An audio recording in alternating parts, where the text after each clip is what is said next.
Good afternoon, everybody. Welcome to the Greater Manchester COVID briefing. I just want to start with an announcement about policy portfolios in Greater Manchester. Following Sir Richard Lee's standing down as leader of Manchester City Council, we've made some changes to the policy portfolio holders within Greater Manchester. I'm pleased to confirm that the City Mayor of Salford, Paul Dennett, will be the new Deputy Mayor of Greater Manchester, and Paul is with us today, and we'll be speaking about homelessness in the run-up to Christmas. We're joined also by the new leader of Manchester City Council, Cllr Bev Craig, and Bev is taking on the crucial skills portfolio for us at a critical time as we recover from the pandemic. So we'll be hearing from Bev as well. Just a couple of others to mention. Brenda Warrington will be the new lead on health and care for Greater Manchester, the leader of Tameside Council. Councillor Aruj Shah taking on a very substantial portfolio, qualities, inclusion and cohesion. We're really grateful to Aruj for taking that on. And Councillor Andrew Weston, leader of Trafford, will be keeping responsibility for clean air, but also taking on communities and cooperatives. The rest of the portfolio stay the same, and we'll be setting them out in a press release for you, which will be issued now or hopefully before the end of our hour today. So if I get into the slides that you are used to seeing, the latest picture for Greater Manchester. Here is the all area 7-day case rate per 100,000 population. As you can see there's been a slight increase on the last week in the number of cases, and a picture that is variable across our boroughs with some up, some down. I think the important fact here is comparing the Greater Manchester rate with the England rate, which currently stands at 490. So as I said last time, we're in a position that we have not always been in the pandemic, where we are behind the rest of the country. And of course, that gives us an opportunity to better protect ourselves from the new wave, which we anticipate will be growing over coming weeks. So if we move on to the over 60s, this is a really encouraging picture, because as you can see, the headline rate across Greater Manchester for infection amongst the older age range has in fact decreased again, and has carried on the pattern of recent weeks, and is slightly below England average being 135, Greater Manchester at 127. As I was saying last week, this is indisputable proof of the success of the booster programme. And if we turn to the age profile slide, you can see it's reflected in that top line going increasingly yellow across all 10 districts, but also at the Greater Manchester level. So that is really encouraging, and I'll come back to that issue before the end of the session today. If we can turn to the picture in care homes, stable, and that's been a consistent picture in recent weeks, which is good. And we'll move on again to hospitals. Again, a slightly improved picture here. If you look at the number of people in both general beds, but also in critical care. Critical care being largely stable, but a reduction in the number of people in general hospital beds. Weekly admissions down, and inpatient diagnoses of COVID-19 little bit up, but down on the fortnight. And overall, that's an encouraging picture. However, we always have to say now, this needs to be balanced with the much broader range of pressures that are relentless on the NHS at the moment, with seasonal viruses and other attendances linked to people out socialising at this time of year. So the NHS under intense pressure, and that always has to be remembered as we look at these COVID figures. If we turn to vaccination specifically, It's 1 year today since the vaccination programme began in Greater Manchester, and you can see that we've just gone over that 2 million mark with a number of first doses administered. That, in terms of lives saved, equates to 8,000 lives saved, is the latest analysis that's been given to us. We are very much in the debt of the hundreds of volunteers, NHS staff who've been out there working to deliver this programme, and we're very, very grateful to all of them. If we turn to the figures, encouraging that the over 50s are now at, sorry, send that slide. The over 50, if we could keep on the slide, please. Thank you. Encouraging that the over 50s now, there's a vaccination rate of 87%, which is really really good news. I think the figure that I want to just pull out today is the vaccination rate amongst 18 to 49s, and specifically, actually, if we were to break that down again, if we looked at 18 to 29-year-olds, what we find there is about 2/3 of people have had a first dose. So 1/3 of people in that age range have not had their first dose. And a very important message for me to give today is, if you are one of those 1 in 3 people in that age group, 18 to 29, and you haven't had your first dose, please go and get it now, because in doing so, you will be able to protect yourself, your family, your friends, your neighbours ahead of the coming winter.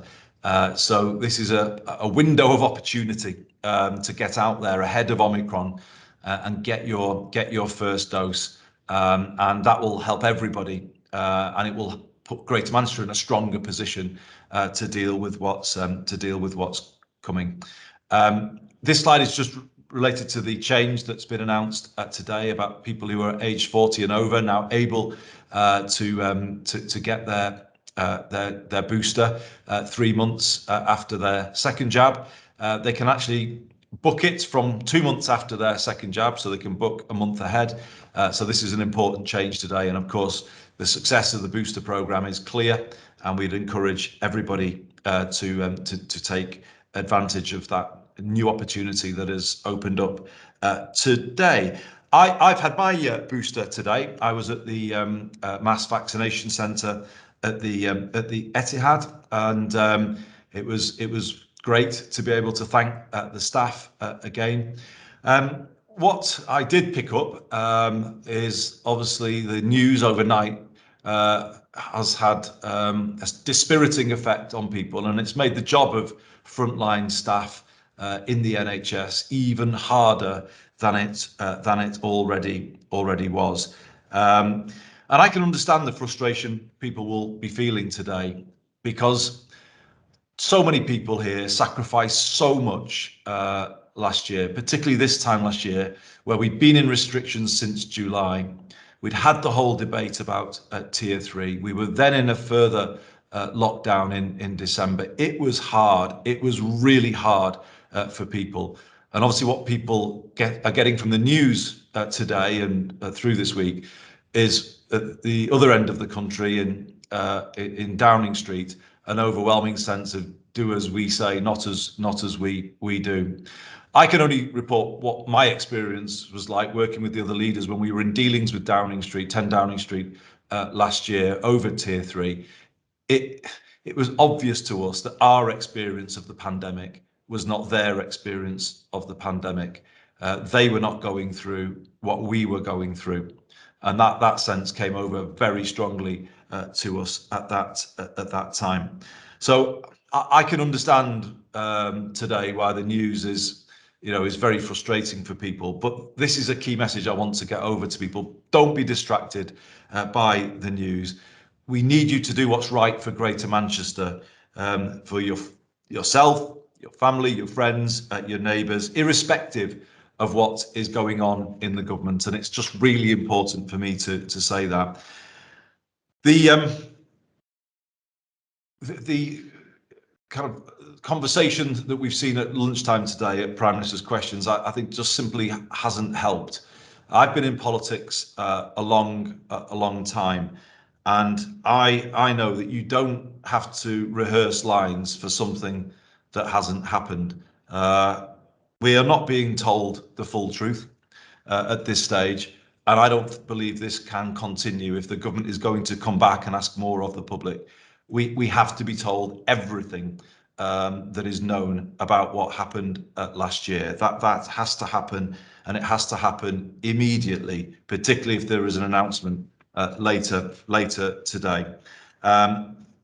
Firstly, I think everything that is known must be put into the public domain. Having been a minister in government, I know that there's always a full record of what is going on in number 10 Downing Street. There doesn't have to be an investigation for that. That is known, and it's known now, and that should be released. Secondly, I would say there has to be accountability for what happened, and if necessary, resignations. That and only that will get the trust and the buy-in back into fighting the pandemic, which is what we all need at this particular moment in time.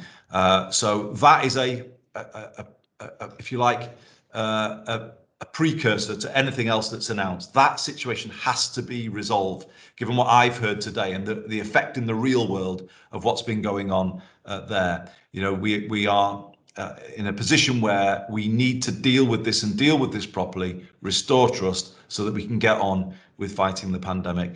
I'm going to leave it there for now. I'm going to now invite the new Deputy Mayor, City Mayor of Salford, Paul Dennett, to give us an update on homelessness as we go into the Christmas period. Paul. Thank you very much, Mayor Burnham. Obviously, colleagues will know that we've recently undertaken our annual rough sleep account here within Greater Manchester, and we have seen a 29% fall on the previous year, but still we found 89 people sleeping rough on the streets of Greater Manchester, which is clearly still far too many people.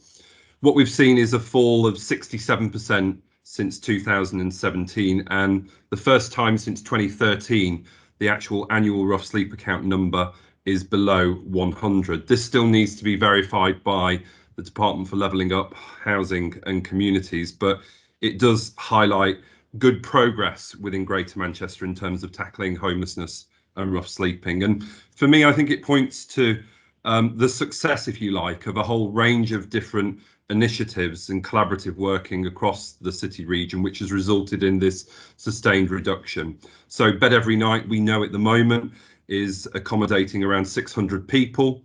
And since July of last year, 1,909 people have moved into other settings. So that could be social housing, supported accommodation, or into the private rented sector. Housing First as well is now supporting its 300th person. And what we've seen is an 86% tenancy sustainment through Housing First, which is again great success for that programme of work.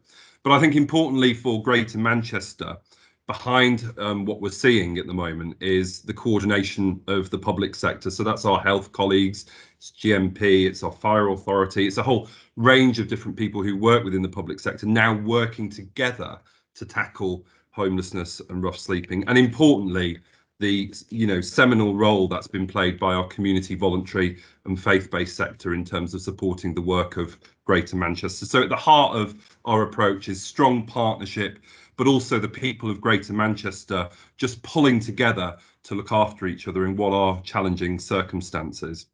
I'd also say that rough sleeping in terms of the annual count isn't the whole story when we talk about tackling homelessness. In a sense, the annual rough sleep account is just a snapshot of what's actually going on across the city region.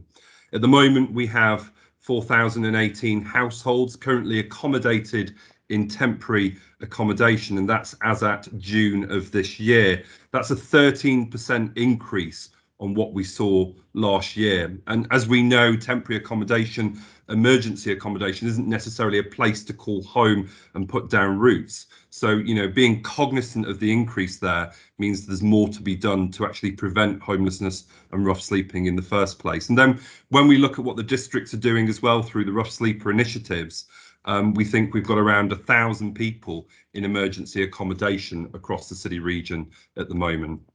And obviously, the data also highlights the real human cost of homelessness. You know, we've seen 25 people sadly die who were identified as being homeless in 2020. And although this is a 30% reduction on previous numbers, you know, 25 people is far too many. You know, it's a human right for people to have a roof over their head and a place to call home. And, you know, we will continue to do what we can to collaborate in that space with our health colleagues, with our mental health colleagues, with a whole range of different services that sit behind that to ensure we make progress there. You'll also know that we've launched our homelessness prevention strategy, and this is the first ever Greater Manchester homelessness prevention strategy, which looks at those wider determinants of homelessness and rough sleeping. So yes, it is about a safe, affordable and decent home, but it's also about education and skills, income and employment, connectivity, access to care and support. And importantly, in terms of our approach within Greater Manchester, it's about allowing opportunities for genuine and meaningful participation in how we actually discharge our statutory responsibilities and how we devise policy and strategy and take decisions, giving people who have experienced homelessness real power and voice to actually shape what happens here in Greater Manchester. I also just want to highlight that, you know, at the moment, we haven't got absolute certainty over future funding with regards to Housing First. And I know myself and Mayor Burnham are currently in the process of writing to the Secretary of State for the Department for Levelling Up Housing and Communities, also copying in the Secretary of State for the Department for Health and Social Care. It's absolutely critical that the government work with us on ensuring that we've got sustainable funding for our Housing First programme within Greater Manchester. I've already highlighted, you know, we've reached 300 people who were supporting through that programme. Many members of staff are actually employed to deliver those services across the city region. And we absolutely need to provide peace of mind and clarity to those staff and those people who are supported by that programme beyond April 2022. What I'd probably finish on in terms of how members of the public and our residents across Greater Manchester can continue to support the work we're doing to tackle rough sleeping over this winter is, if you do see anyone sleeping rough on our streets, please refer them via the Street Link app that we actually have live across the city region. Also, we are encouraging people to donate to the Greater Manchester Mayor's charity winter campaign, either through the website or using the tap to donate points across the city region. We're looking to raise £30,000 to provide 1,000 beds through Bed Every Night over the Christmas period. So far, I think we've reached 65% of that target. So please support those initiatives. So that would be the update, Mayor Burnham, on rough sleeping and homelessness. But just want to say thank you to everyone for everything you're doing to help us in tackling what is a housing and homelessness crisis that this country is facing. Thank you. Thanks very much indeed, Paul, and thanks to you for the brilliant job you've done for us on this, and congratulations on the new role as well. I'll now turn to Cllr Bev Craig. Bev. Thanks, Andy, and it's nice to be here for my first meeting. I think I officially took up the portfolio as of yesterday, so I want to talk through a little bit, I think, of what I see some of the challenges and priorities over the coming weeks and months. First of all, I just want to say, you know, I'm excited to take over as leader of Manchester City Council first and foremost. You know, I've been a councillor in Manchester now for over 10 years, and I've had the pleasure of working with colleagues such as Andy and Paul over the last number of years in the cabinet. So it's great to join the GM team and pick up the digital working skills brief. I think following on from the introduction around the work we're doing on homelessness, I think the working skills agenda actually follows suit in many ways, because I think one of the great things that we've managed to do in Greater Manchester is get that balance right between dealing with the challenges of today and focusing on some of the challenges that we face tomorrow, and not to lose sight of some of our bigger ambitions for the kind of Greater Manchester that we want to achieve. And I think, you know, at the heart of it really is an inclusive and sustainable economy that's underpinned by our greatest asset. That greatest asset is our people. So within the working skills agenda, something that we've been arguing for quite some time in Greater Manchester to have more control over, what we're starting to see, I think, is the fruits of some of the powers and money that's come to us through devolution, through the overseeing of the adult education budget, right through to some of those longer term approaches that we've been taking with our employers, with residents and with providers. And I think in having that power over the skills agenda, which is obviously one of our key proponents of the devolution ask for some time, we've been able to make the pitch that we would fix a at times fragmented system. So there'll be a report coming to the CI in the next week or so that looks at the successes of the adult education budget and how we've been able to take that £98 million budget that was previously contracted to over 300 providers and be able to reduce that down to 36 providers that allow meaningful locally led relationships to actually shape what it is that we want to achieve. Because I think fundamentally at the heart of what we want to do in the coming years in Greater Manchester is focus on our key priorities. So increasing prosperity, reducing inequalities, focusing on local specific needs and looking at how we can build a better and carbon neutral Greater Manchester. And I think there's some key themes that will come out of this work. And I think the COVID pandemic, not losing sight of the impact that COVID's had on some of our economy challenges, but also being able to see actually how we can be responsive locally has been at the very heart of that. So I think a focus for me around looking at young people, not just leaving education, but equipped with a balance of academic and technical skills and life-ready skills that they need to be able to achieve, that links into what we seek to provide our residents more broadly with in terms of acquiring not just skills, but mindset and support to be able to fulfill their career potential, not just now, but in the future. Working with employers to ensure that they have access to a system that's flexible, that's resilient and adaptable, and making sure that all of this really sits at the heart of the sustainable economic future that we want to have. I would just say, and a lot of our focus recently with the work around the announcement of the real living wage city region and the work around the good employment charter, I think provides us with that challenge of focusing on the work of now, where there is a great challenge, I think, to drive up both standards, terms and conditions and pay with what we want to do to equip all Manchester people and Greater Manchester people to be able to access the opportunities of the future, these growth sectors that we're focusing on. So there'll be a specific ask from me, working alongside some of the structures that are already there, but working with our providers, with businesses, to make sure that any ideas that we're looking at for future growth in the region are connected in to the opportunities that young people are asking for across Greater Manchester today. So I'll leave it there, but I'm sure there'll be plenty more to follow. Thanks so much, Bev, and we're absolutely certain you'll do a brilliant job for us in this in this critical role. I've got one final announcement before we'll open up to your questions. It's just to say that there is a press release being issued around about now, or certainly later this afternoon, confirming that the process of franchising the buses in Greater Manchester is now formally getting underway this week. So it's going live. Obviously, this follows the decision I took earlier this year to put buses back under public control for the first time in 35 years.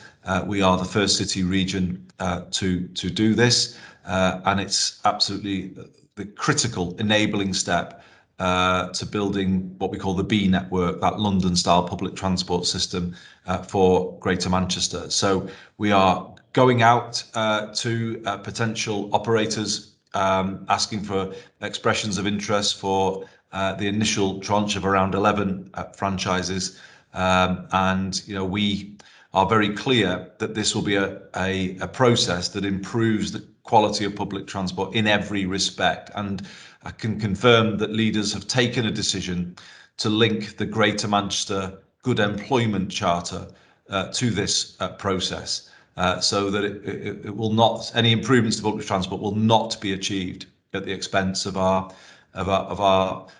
bus drivers and staff who've been doing a brilliant job all the way through the pandemic. We've seen the use of fire and rehire tactics within the bus industry, but we do not want ever to see that again, and we're taking steps to ensure that the operators that will be working here in future will have the highest employment standards. So that process is formally getting underway this week. There is still an ongoing legal challenge from some operators, but we are pushing ahead with our plans. I've asked TFGM to see if it's possible to complete franchising by 2024. We are still working on that, and we would need help from the government to get there. But we are wasting no time whatsoever. You will see the full details set out in the press release later. I know now you'll be ready to get into questions, so I'll leave it there. And Ross, I'll hand over to you to take us through questions from colleagues from the media this afternoon. Thanks very much, Andy. So if colleagues in the media could just start raising a hand, and thank you to those that have. If you just use the raise hand function to indicate that you would like to ask a question. Also, just while I'm waiting on colleagues to do that, if I can apologise, I know we've had some issues with the live streaming, so anyone who's been watching that, I know it's dropped in and out. The team are working hard, so hopefully those issues will be resolved. I'm going to go to Nick Statham. Nick, you should be able to open your mic and camera now. If you just say who you are and where you're from. Afternoon. Yeah, I'm Nick Statham from the Manchester Evening News. First of all, I just wondered if there's been any delays to urgent cancer care recently and what the current situation is in that respect. And also understand that schools in Greater Manchester are suffering with a lot of children being off, but teachers are unable to close the classes due to the current COVID rules. I just wondered, Andy, whether you believe schools should have access to being able to introduce further mitigations, such as return of bubbles and measures that we saw last year and earlier this year. Thanks, Nick. I'll have to be honest and say I have not got the most up-to-date figures on cancer care. However, what I do know is great efforts have been made to ensure there aren't, or we're reducing any potential delays to treatment. But what I will endeavour to do, Nick, is get you an update on that issue following today's briefing.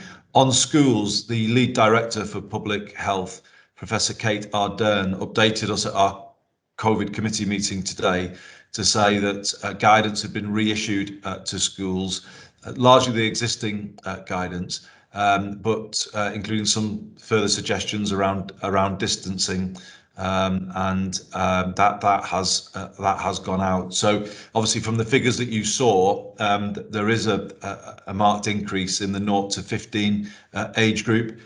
So we are very much watching that, working with local directors of public health and the reissued guidance, which has been slightly strengthened to obviously help head teachers and school staff through to the Christmas break.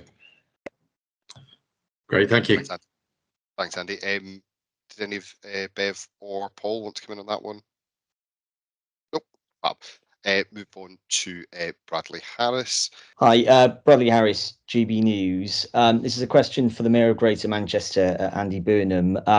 Promising to see that the positive cases are on the decrease in parts of Greater Manchester on the charts earlier, but there is still a worry from people with the new Omicron variant and its impact. We're hearing that the Prime Minister is planning on moving to Plan B and introducing COVID vaccine passports and a return to working from home. Do you think, Andy, that this is the right approach from the government? And should the public be listening to these new measures if Downing Street couldn't stick to those rules when they were supposedly holding a Christmas party last December? Thanks, Bradley. A very clear and fair question. So firstly, on the position with Omicron in Greater Manchester, last week I said we had 2 highly probable cases. That has increased significantly since last week. So I think the figures are going to be confirmed nationally later today, but we're in higher double figures in terms of probable and possible cases. The experts here, though, say that those figures are likely to underestimate the level of community spread of Omicron in Greater Manchester. The expectation is that it will eventually replace Delta, and as I indicated when we were looking at the slides before, the the sense is that there is a wave coming, but Greater Manchester, because of the numbers that you point to, has more ability than we've had before to protect ourselves from what's coming. And it's why I just need to stress once again, if you're under 30 and you're 1 in 3 people who've not had your first dose, please go and get it. If you're eligible to go and get your booster, please do it. This will just help Greater Manchester through the winter, and that's got to be in all of our interests as we face what is feeling quite an uncertain time. And then to pick up the second part of your question, I think this is a really difficult and unfortunate situation that we find ourselves in today, where the public health challenge is real, but the grip has gone at a national level on more than messaging, just on the whole management of this. And it would appear that the Prime Minister didn't know what has been going on in Downing Street. That's certainly the impression given at the Prime Minister's question session earlier today. I think great care has to be taken here.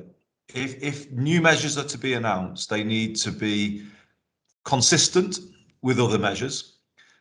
It needs to be clear that I'm not asking some people to do one thing in terms of working from home, and when there's still the potential to do all kinds of other things. I'm not saying which one is right, but I think they need to be consistent, because the public get lost when there's a sense of confusion in the measures, and that needs to be avoided. But they also need to be proportionate, and the government needs to carry people along with this now. And I think there's a real risk of them not being able to do that, and that's why the whole situation with what went on last year has to be cleared up before we get to any announcement about measures. That is the essential thing that has to be addressed first. There's plenty more that they know that they are not telling us. We have not been given the full truth. We need the full truth. We need accountability from those who need to be held accountable, and if necessary, there needs then to be resignations within number 10.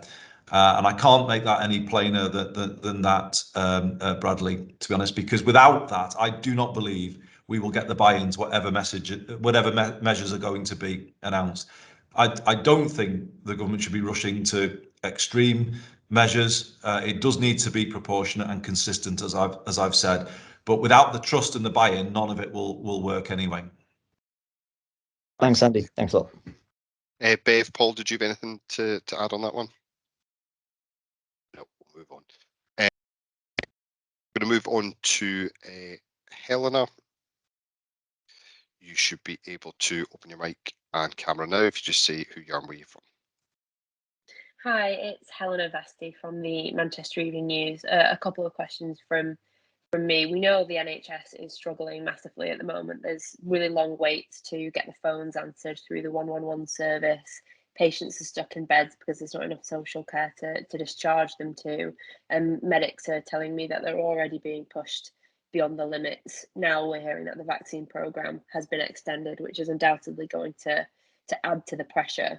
Is the system in Greater Manchester going to be able to cope with what's to come over winter? Have scheduled operations had to be cancelled?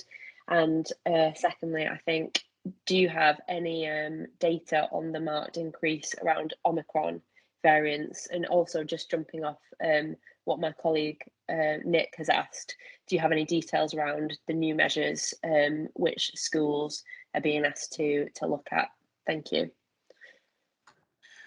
Thanks, Helena. So on the first part of your question about capacity, if I just deal with the vaccination system first, I was at the mass vaccination centre today, and as I was indicating, there is capacity there, and I would very much encourage particularly younger people to use it, therefore leaving some of the more local services to others who may find those more convenient. So the capacity is there at that level. We've also been offered some military assistance with vaccination, because there's a recognition that if we want to hit the booster targets that we've set ourselves, we will need more capacity, and there is extra capacity coming into the system. Also work ongoing with primary care networks and pharmacists to ensure that the full range of capacity is there. to deliver the booster program that we want. In terms of operations cancelled in the wider system, I'll be honest and say I don't have data for that, other than to say that the hospital system in Greater Manchester is running at a high level of bed occupancy at the moment. So the latest figures are 90% occupancy, but that is a stable level. It's a high level of occupancy in NHS terms, but it's a stable level. So we are not yet, I don't believe, and I will correct this afterwards if I'm wrong, I don't think we are seeing necessarily widespread cancelled operations at the moment, but the NHS has been running at a high and sustained level of pressure for some considerable time now, and that of course is having an impact on staff. We were given a presentation today on long COVID, and I think it's worth me just touching on this. We estimate about 11% of staff, NHS staff in Greater Manchester, who have some form of long COVID, and that is presenting challenges with regard to frontline staffing. Also, GMP reported today, and it's relevant because it might be something that other emergency services are facing, because of the isolation requirements from Omicron, experiencing higher levels of staff being asked to isolate. So that is something that came through our committee meeting this morning. If I just finish on your last point, Helena, the figures we think are being confirmed later today with regard to Omicron cases all over the country, and I think we were asked not to publish ours until they had been formally released at a national level. All I can say is that they are still in double figures, but rising fairly quickly, given the picture we gave you last week. And as I said, they are considered to be an underestimate of the level of community transmission in Greater Manchester. So Omicron is here. It is spreading within our communities. It has a faster spread rate than it's doubling every 2 to 3 days, is what we were told this morning. It is clear, and this is the evidence coming out of South Africa, that it is much more transmissible than some of the other variants that we have seen. And because of that, there is a risk that more people will be ill at the same time, and therefore the numbers of people presenting to the health service will be greater than it's been in previous strains. So that is the picture that we were given this morning. It's more transmissible, but there is still no evidence that it's more virulent or is causing more harm. So it's important to stress that. But the challenge with Omicron is very much with us. We have a little more headroom, it would seem, than other parts of the country to protect Greater Manchester, and particularly the Greater Manchester NHS from this. But it is why I'm stressing today, and I can't stress it again enough, that those young people who've not had their first dose, please come forward. Those people of more senior years who are eligible for a booster, please go and take your booster up as well. Thanks very much, Andy. Unless anyone else wants to come in on that one, we'll move on. Ross, can I just quickly come in? Two little things just to add to that. I suppose I think it's absolutely right that in terms of where we are as a system in Greater Manchester, we are no worse than anywhere else. But it's a plea really that, particularly as the call on our NHS to deliver the booster vaccination programme, it may mean that you do experience some delays elsewhere. And I think it's just a plea for compassion, really. Our NHS and frontline staff have had a pretty rough 2 years. So please do be patient with them, and please do be compassionate with them.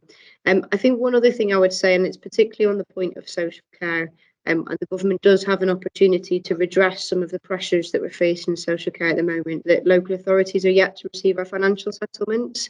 We received that throughout the course of December.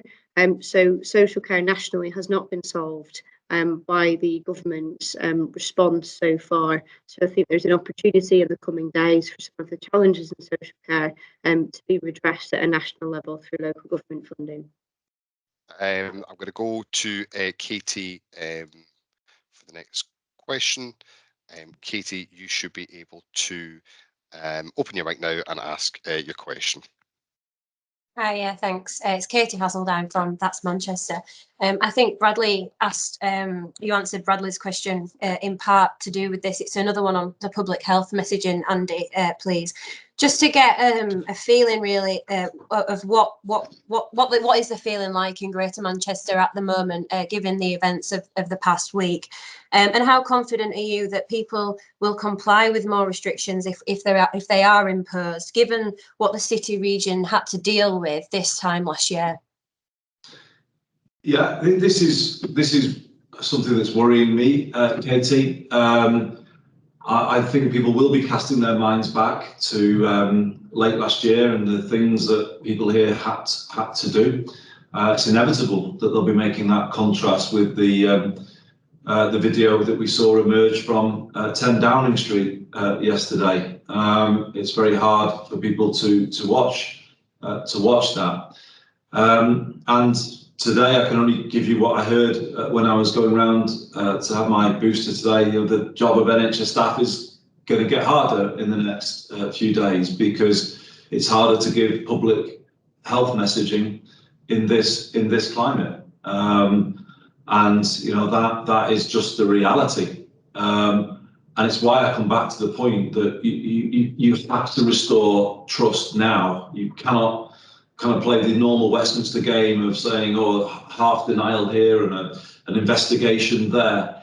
It is known what went on in Downing Street on that day. It always is. There's always a full record of what went on in Downing Street, always. And it's clear that we're not being told the full story. But the danger of that is it just makes the job of NHS staff harder and harder with every hour that passes, that information is not cleared up in the public domain. There has to be accountability for this. We can't go into this winter with a situation where people are just, you know, in many ways turning off from all of that messaging and refusing to buy. And I understand that frustration, but I come back to what I said. You know, I can say here that we have done everything that's been asked of us through the pandemic. We've worked hard as a city region, myself, the 10 leaders, all of our councils, all of our NHS staff. We've worked as one team all the way through this. And I would just say to people, you know, if you're not kind of finding the news you're liking at the moment, just think about what's right for people here in Greater Manchester, your family, your friends, your neighbours, and do what's right for them, irrespective of what's going on in government. We can't take our eye off the ball at this particular moment in time, because the figures published later today will show that, as I said before, Omicron is here and it's spreading. The more that we keep focused on our own game here, the more that younger people get their first dose, the more older people get their booster. That is how we will put ourselves in the right place for the rest of what comes from this winter. But I do believe the government has got to get a grip of this situation. It's got to get people buying into its public health messaging, and that means urgently clearing up the situation with regard to what went on in 10 Downing Street. And as I said, you don't rehearse lines in a press room if nothing happened, and that is clear to the whole country today. Thanks very much, Andy. Bev or Paul, do you have anything on that question there? Okay, Andy, Paul or Bev, do you have any final things you'd like to say before we finish this afternoon? Paul or Bev? And I think no, it seems like we're done for today. Sorry, everybody, for the few glitches this afternoon, and certainly that affected me as well, unfortunately. But thanks for joining us today. Obviously, you've heard our message about people continuing to do what's right for Greater Manchester, and I hope people will. We've been massively grateful for everyone's patience and cooperation all the way through this, and we're in a position that's better than we've been before, where we can actually do something to protect everybody this winter. So please do continue to do what you know to be right, and don't get distracted by that national news picture. So just thanks to everybody for tuning in this afternoon. Thanks to you, Ross, And just want to say congratulations to Bev and to Paul taking on their new positions. This is the new team that will take Greater Manchester forward into a new era. And as I've said today, we've taken a big step this week towards that new public transport system that we've been promising our residents for many years, and we certainly will not be distracted from delivering that. So the B network has taken a huge stride forward this week, and obviously we will keep you all updated as we go through the franchising process. So thanks everybody for joining us, and we will see you next time. Thank you.